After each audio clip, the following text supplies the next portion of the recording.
Hello दोस्तों, नमस्कार। आप सभी का स्वागत हमारे channel Hindi GS practice class by Hemlata में। तो आज हम लोग क्या पढ़ रहे हैं, हिंदी साहित्य चल रहा है। हिंदी साहित्य में रासो साहित्य चल रहा है। तो रासो साहित्य में आज क्या पढ़ेंगे, पृथ्वीराज रासो हो गया था। मैंने मेन पॉइंट आपको लिखवा दिया है, तो जहाँ से प्रश्न बनते हैं मैंने वो पूरा कवर करवा दिए है। तो चलिए आज के सेशन को कंटिन्यू करते हैं, जहाँ से छोड़े थे उसी के आगे से कंटिन्यू करते हैं। तो आज हेडिंग डाल लीजिए, क्या, परमाल रासो या आल्हा खंड। जो आल्हा होता है किस महीने में गाया जाता है, श्रावण पक्ष में गाया जाता है। जब श्रावण लगता है तब आल्हा होता है। तो वही आल्हा का आज हम लोग चर्चा करेंगे। तो किसने लिखा है आल्हा खंड को, तो परमाल रासो ने लिखा है। तो चलिए, रचनाकार क्या है, परमाल रासो हेडिंग डाल लीजिए, या आल्हा खंड, परमाल रासो या आल्हा खंड डाल लीजिए। इसके रचयिता कौन है या राइटर कौन है, जगनिक है। कब लिखा गया है, तो चलिए आज के देखते हैं। एक मिनट देख लेते हैं, वीडियो सही आ रही, चलिए हाँ पूरा आ रही। चलिए कंटिन्यू करते हैं। तो रचनाकार कौन है, जगनिक है। जगनिक कौन थे, जगनिक कालिंजर या कन्नौज के राजा परमाल के दरबारी कवि थे। कौन थे, परमाल के दरबारी कवि थे। कौन, जगनिक। तो क्या जाहिर सी बात है कि जब वहाँ के राजा के अधीन थे कवि, तो राजा के ही बारे में अब विस्तार करेंगे या उन्हीं के बारे में लेखक भी लिखेंगे, कविता लिखेंगे। उन्हीं के बारे में कवि थे ही, तो कवि थे ही तो गुणगान किसके गाएंगे, राजा के ही गाएंगे। तो इसी को कहा गया है क्या, परमाल रासो या आल्हा खंड। परमाल के बारे में ही पूरा विस्तार किया गया है। तो इसके नायक कौन है, आल्हा और उदल हैं। रस कौन सा, वीर रस है इसमें। तो चलिए परमाल रासो हेडिंग डाल लीजिए। रचनाकार कौन है, जगनिक है। रचनाकार कौन हो गए, जगनिक हैं। जगनिक कौन थे, जगनिक कालिंगर या कन्नौज के राजा परमाल के दरबारी कवि थे। कौन थे, दरबारी कवि थे। नायक कौन है, आल्हा और उदल। आल्हा और उदल इसके नायक हो गए। रस कौन सा है, तो रस वीर रस है इसमें। सन कब लिखा गया था, कब लिखा गया था आल्हा या परमाल रासो, तो 13वीं शताब्दी में। कब, 13वीं शताब्दी का पूर्वार्ध, पूर्वार्ध 1250 ईस्वी से पहले लिखा गया है। 13वीं शताब्दी के 1250 ईस्वी से पहले का लिखा हुआ है ये, क्या, आल्हा खंड। इसका प्रकाशन कहाँ हुआ था, इसका प्रकाशन सर्वप्रथम फर्रुखाबाद के जिलाधिकारी, फर्रुखाबाद के जिलाधिकारी चार्ल्स, चार्ल्स कौन थे, एलियट, एलियट महोदय ने 1865 ईस्वी में किया। क्या, इसका प्रकाशन चार्ल्स महोदय ने 1865 ईस्वी में किया था। बाद में इसे क्या किया है, बाद में बाबू श्याम सुंदर दास जी ने, बाद में श्याम सुंदर दास जी ने क्या, परमाल रासो का पाठ निर्धारण किया। पाठ निर्धारण किया कि यही पाठ रखा जाएगा, इसी को कहेंगे, तो वही बारे में बताया गया। बाद में बाबू श्याम सुंदर दास ने परमाल रासो का पाठ निर्धारण किया और काशी नागरी, और क्या हम से छपवाया था, काशी नागरी प्रचारिणी सभा से प्रकाशित कराया। कहाँ से, काशी नागरिक प्रचारिणी से सभा, प्रचारिणी सभा से प्रकाशित करवाया था इसको। इसका अंग्रेजी में अनुवाद किसने किया, इसका अंग्रेजी में अनुवाद वाटरफील्ड महोदय ने किया। बाद में इसका अंग्रेजी में अनुवाद हुआ तो किसने किया था, वाटरफील्ड महोदय ने किया था। अब आगे कंटिन्यू करते हैं, आगे पॉइंट करके लिखते चलिए।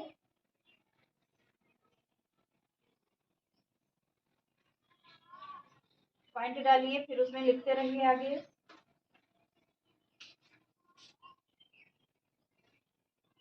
नोट्स तो बना ही रहे होंगे आप लोग, नोट्स जरूर बना लीजिएगा। तो चलिए आगे कंटिन्यू करते हैं। आज का यह ग्रंथ, पॉइंट करके लिखिए, आज का यह ग्रंथ अपने मूल रूप में नहीं है। क्या, अपने मूल रूप में नहीं है,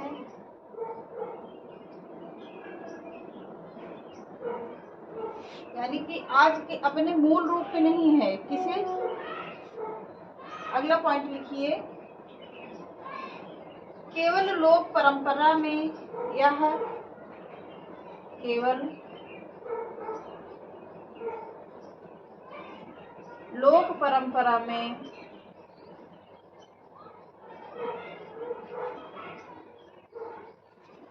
क्या गाने मात्र के लिए रह गया। इसके केवल गाया ही जाता है पर इसका कहीं लिखित में कुछ है नहीं। तो लोक परंपरा में यह गे या क्या कहते हैं इसे, गाने के रूप में विद्यमान है, गाने के रूप में विद्यमान है, गाने के रूप में विद्यमान है। इसीलिए इसे रामचंद्र शुक्ल ने इसीलिए इसे रामचंद्र शुक्ल ने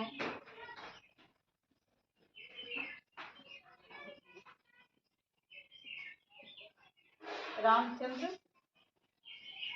शुक्ल ने कहा यह गूंज मात्र का है, मूल शब्द नहीं है। रामचंद्र शुक्ल ने कहा यह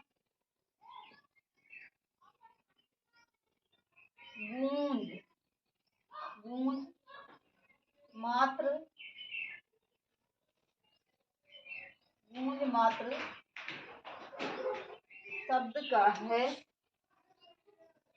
शब्द का है, मूल रूप नहीं है, मूल रूप नहीं है। कहते हैं कि ये इसका कहीं लिखित है नहीं, केवल गाया ही जाता है आलाखंड को। तो केवल समझ लीजिए गूंज मात्र में केवल गूंजता ही है कि गाया जाता ही है बस, और कहीं इसका लिखित उल्लेख नहीं मिलता है। तो चलिए अब आगे कौन आएंगे, आगे आएंगे बीसल देव रासो। बीसल देव रासो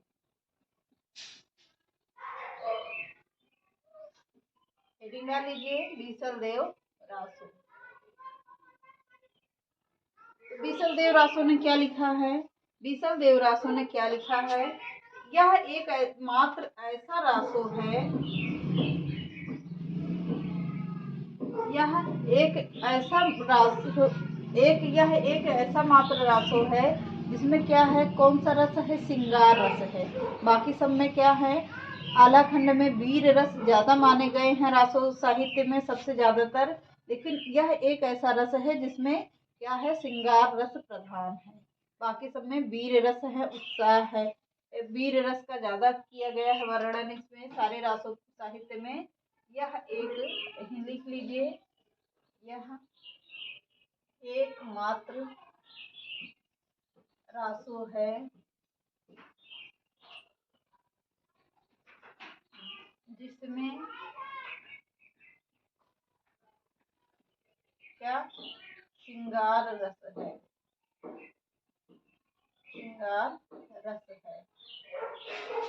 इतना अलग से पॉइंट करके लिख लीजिएगा। फिर आगे लिखते हैं, ग्रंथ है श्रृंगार रस प्रधान है। श्रृंगार रस क्या है? यहाँ पर लिख लीजिए पूरा, श्रृंगार रस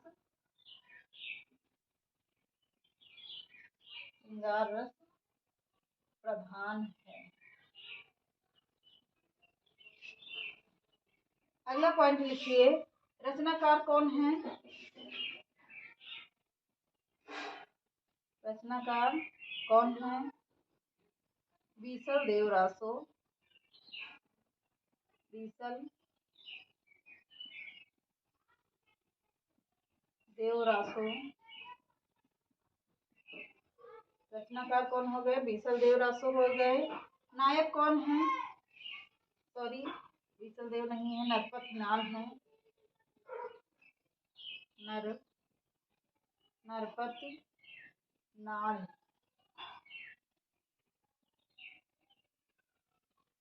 नरपति नाल है। नायक कौन है? बीसल देव रासो। नायक कौन है इसमें? बीसल देव रासो।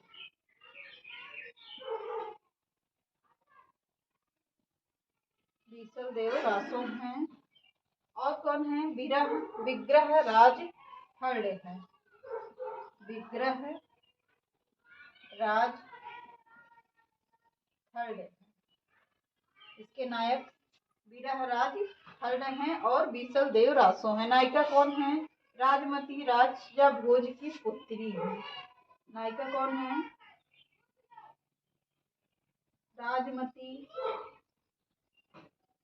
राजमती मती होगा, शुद्ध शुद्ध, राजमती नहीं होगा। मती कौन? राजा भोज की पुत्री। राजा भोज की पुत्री हैं।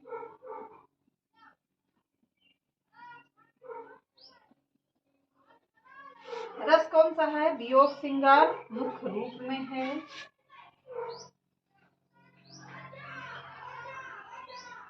वियोग श्रृंगार मुख्य रूप में है। मुख्य रूप में है।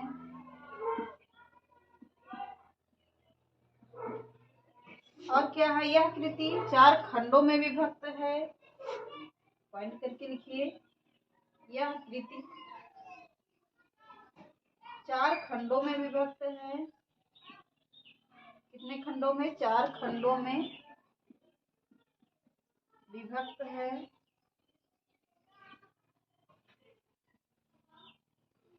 4 खंडों में विभक्त है। इसमें सर्वप्रथम 12 मासे का प्रयोग किया गया है। इसमें सर्वप्रथम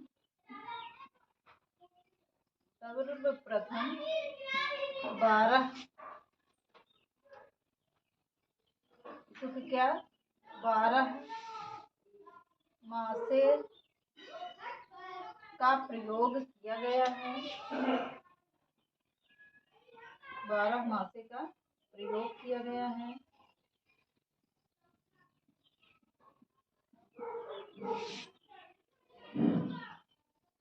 ये किया जाता है, इसी ऐसे लिख लीजिए। अगला पॉइंट लिखिए। इसमें मेघदूत की संकेत भेजने की परंपरा पाई जाती है। इसमें मेघदूत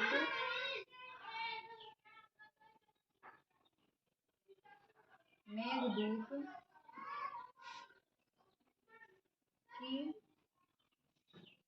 संदेश भेजने की परंपरा पाई जाती है। भेजने की परंपरा पाई जाती है।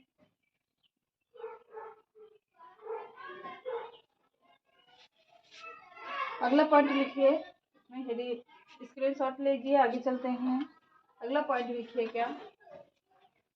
इसमें 12 मासे का प्रारंभ कार्तिक या कार्तिक महीने से होता है। यहीं पर लिख लेते हैं कहीं। इसमें ये मेन होता, पूछा जाता है ये। इसमें 12 मासे का प्रारंभ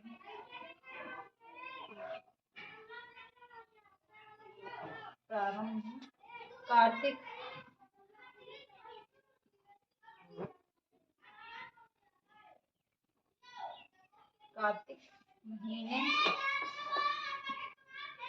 महीने से प्रारंभ होता है। महीने से प्रारंभ होता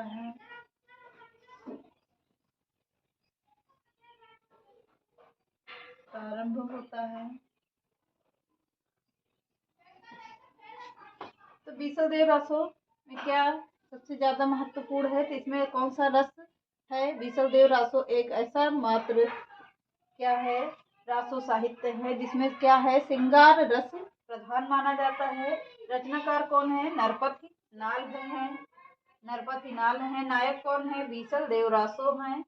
इसमें और कौन है, विग्रह राज थर्ड है। नायिका कौन है, राजमती है, राजा भोज की पुत्री थी ये।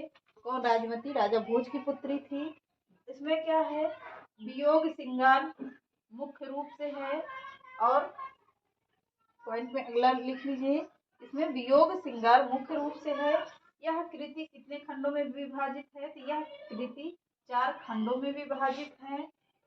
12 मासे का प्रयोग किया गया है। इसमें क्या है, 12 मासे यानी कि 12 महीने का प्रयोग किया गया है। 12 महीनों का इसमें वर्णन किया गया है कि कोई न कोई महीना ऐसा होता है। सब पूरे 12 महीने का वर्णन किया गया, इसीलिए इसे कहा गया है 12 मासे का प्रयोग किया गया है। इसमें मेघदूत को संदेश, अगला पॉइंट लिख लीजिए, मेघदूत को संदेश भेजने की परंपरा पाई जाती है, परंपरा पाई जाती है। इसमें क्या है, 12 मासे का प्रारंभ कब से प्रारंभ हुआ है, तो कार्तिक या कार्तिक महीने से प्रारंभ होता है। तो चलिए आज के सेशन को यहीं समाप्त करते हैं, मिलते हैं नेक्स्ट क्लास में। तो चलिए आज के सेशन को यहीं समाप्त करते हैं, मिलते हैं नेक्स्ट क्लास में। चैनल पसंद आए तो लाइक करिए, सब्सक्राइब करिए, ज़्यादा से ज़्यादा लोगों को शेयर करिए। नमस्कार।